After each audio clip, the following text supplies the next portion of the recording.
Okay, hello. This is actually the second time I'm making this video because my first video didn't really make sense. So today was day number 22.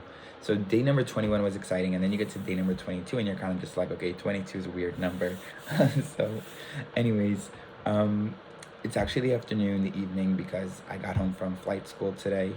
And at 8 o'clock, I already was like swamped with an inbox from the weekend, calendar invitations I had to go through, and some projects I'd just been trying to wrap up for tomorrow afternoon. So quickly got home.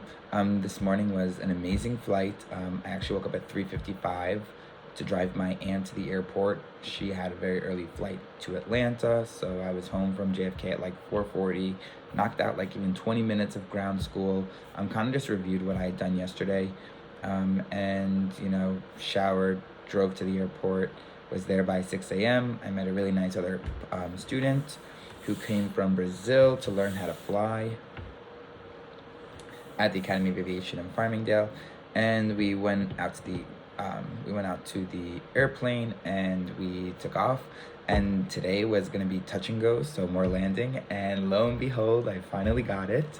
So the first landing was pretty unstable, and we turned final. We're coming down to land, and I'm like playing with the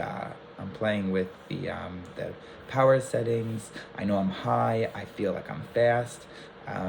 Actually, there's smokestacks right in front of the runway we were landing on, and I kind of just rushed into the whole thing without understanding.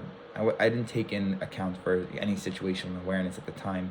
And when we did land, my flight instructor looked at me and he said, honestly, first of all, whenever he does talk to me, he is really amazing, because I am the kind of person who really gives my attention to what I'm working on at that moment. And if you're talking to me, things that are important, I'll register. But if you're just going to give me if you're just having a relaxed conversation about, that was blah, blah, blah.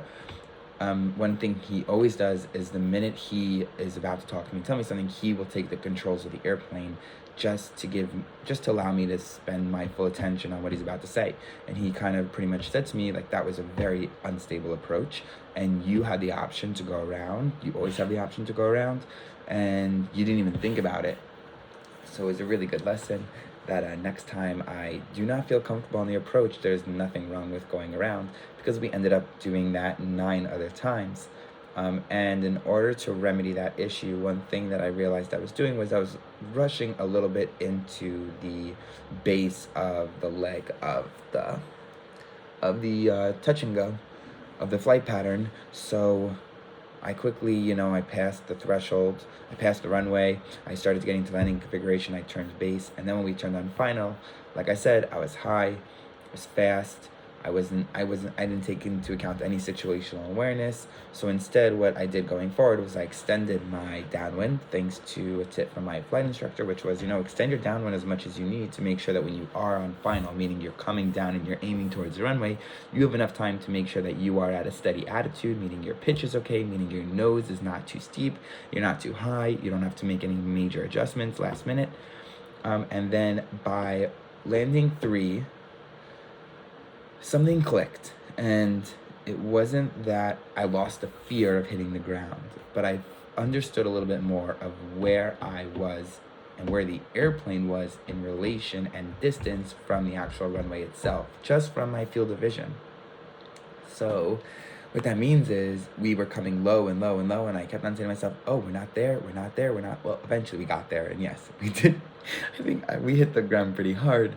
But the point is that at that point, I was so happy because I finally understood, okay, I now kind of have a little bit of an understanding of where the plane is as we're coming to make our landing and about to touch down. So the rest of the landings were, yes, not the smoothest landings, but I definitely was able to judge a little better when it was time to pick the nose of the airplane up from my descent.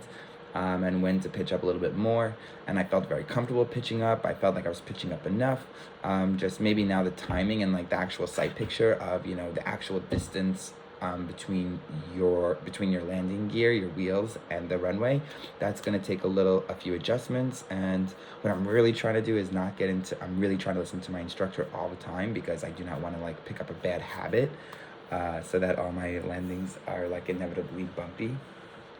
Anyways, it was a really quick update today, I guess, 5 minutes. And tomorrow there's no flight. Wednesday, I'm sure we're going to be either doing maneuvers and or landings again. Today I also bought a radio, a handheld pilot radio.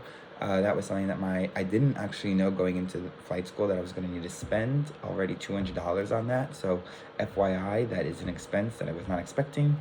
But he said it's required by the school in order to do any of my solo flights.